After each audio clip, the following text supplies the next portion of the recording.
Assalamu alaikum, dear students. Myself Farooq Geelani with the third chapter of class 12th, in which we will go through the hegemony, through the dominance of USA in the world affairs. How USA showed its hegemony, showed its dominance in the world affairs. As we know, USA emerged as one of the leaders of the Western Bloc. Under its ideology, capitalism, it was deterred by USSR. During the Cold War era, before it, when there was the Second World War, USA dropped bombs on Hiroshima and Nagasaki to show that its military, its might is more stronger than any other country of the world.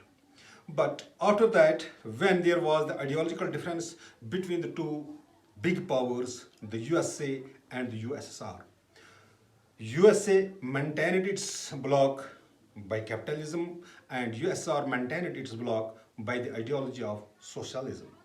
But with the end of Cold War era, with the disintegration of USSR, with disbanding of the USSR, and what we call after there was the end of Cold War, USA emerged as a single power throughout the world.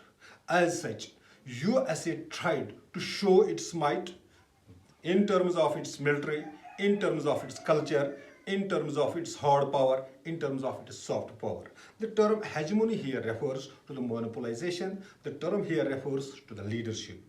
To maintain its leadership, to show its might, to show its monopolization in the world affairs, it showed several actions after the Cold War. The first action of such kind can be remembered as when Kuwait was invaded by Iraq in the year 1990. Despite of the several efforts, diplomatic trials, this Iraq President Saddam Hussein refused to withdraw its troops from Kuwait. US, one is the friend of Iraq, tried that it will go and it will tell the Iraq to withdraw its troops. But the president of Iraq did not cooperate. He refused to the UN sanctions. He refused to the US that it will not withdraw its troops from Kuwait. As such, USA tried and called upon several countries and make an alliance of 34 countries to go to relegate, to liberate this Kuwait from Iraq.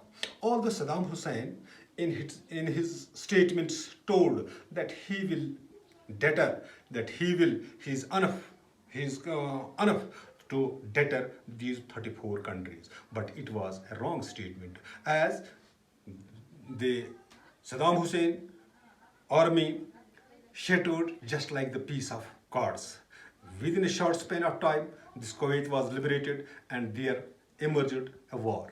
During the year 1991, when they tried a lot to bring, when the forces came back, but within the war, this USA, along with the 34 allies, bombarded upon the certain places in Iraq.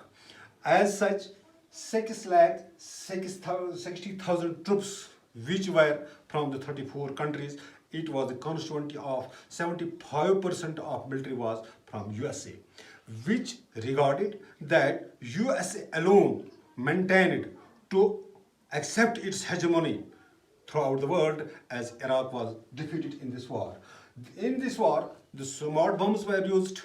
The game was watched on the TVs. So this war is regarded as smart bomb war, or some people say it's a video game war, or some say it is a TV war. But UN regarded this war as Operation Desert Storm. Likewise, after we know in America we are having bipartisan system.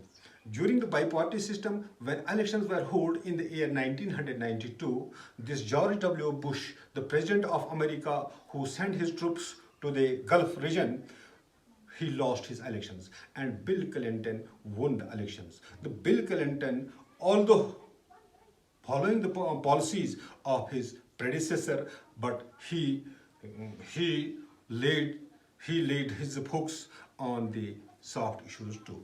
The soft issues in which he tried to overcome the climatic change. Likewise, he tried to focus on world trade. He tried to focus on promotion of democracy. Clinton, during the Clinton era, but here we cannot say that Clinton took only the soft issues in his hands. He also tried to follow the policy of his predecessors. As such, we can here say an example of Clinton's attack on Yugoslavia or action against Yugoslavia when in 1999 when the Albanian population, which was troubled by the Yugoslavian government, it was under the leadership of USA, the NATO forces went there, they bombarded on the certain places of the Yugoslavia, and the this Salvadorian government was fallen down as NATO forces remained stationed within the Kosovo. Likewise, another operation in the name of Operation Infinite Reach was launched during the Clinton era in the year 1998 when a group of Al-Qaeda or an Islamic organization which were influenced by the ideas of the Islam, they attacked the US embassies in Nairobi and Dar es Salaam, or in what we call Kenya and Tanzania. They attacked the US embassies. The US took the action against these forces in Afghanistan, in Sudan. As such, they tried to go against the terrorism. This is all about today's class. Tomorrow we shall follow its other subtopics. Thank you. Have a nice day.